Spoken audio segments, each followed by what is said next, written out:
And for me, I think it's very perplexing, sitting between two very distinguished gentlemen with, brilliant minds and listening to what is being said. And that puts us, civil society, and I think the, general populace in, disarray. Because we can't be sitting here and, somehow justifying comments that were made by a leader, in a way indicating that private property will be invaded. Honestly, we cannot in any way justify that. Again, we know that, demonstrations have been held, and Mheshimiwa here said that, when does violence begin? But when violence begins, it doesn't justify that you hit back violently also. Because some of the establishments that we actually end up, robbing or, breaking into are not owned by those individuals who in the first place, quote unquote, probably started the violence.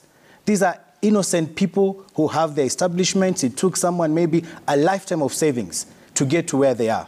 So there is no way we can then justify and say, because the police started tear gassing, then the people were justified to go and break into someone's property. That's not what I said. Yes, we said, you asked, when does violence begin? So when does it begin? It may be so that it begins from, an officer throwing tear gas or shooting or something like that. It's possible, and that's very correct. But in response to that police action, it cannot be justified that then protesters go and vandalize another private person's property. I agree. The same way, we have to ask ourselves, how do you justify a leader standing up in public and saying that private property will be invaded? By now, that person should have been called by the NCIC. And these are the issues that we as civil society are also asking. We have institutions that are supposed to be, dealing with the issues that are here before us today. I think the other day, and DPP is a good friend of mine. And he issued orders, to be given files for those who are involved in the protest and, engaging in all these things. We also want the DPP to tell us what they are doing to require that police are held accountable for failing to protect life and property.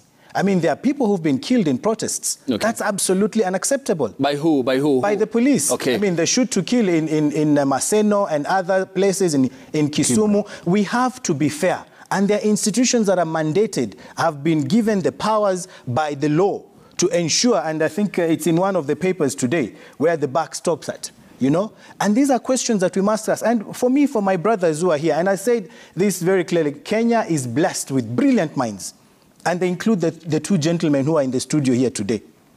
We might see this as an opportunity for us to defend our political parties, for us to go out there and, hold a position and say, this is what we... But the message that goes through to the people, from the discussions and the positions and the grandstanding that we are, holding here, the message that goes down to the people is absolutely clear, that you cannot in any way accept to be, convinced otherwise.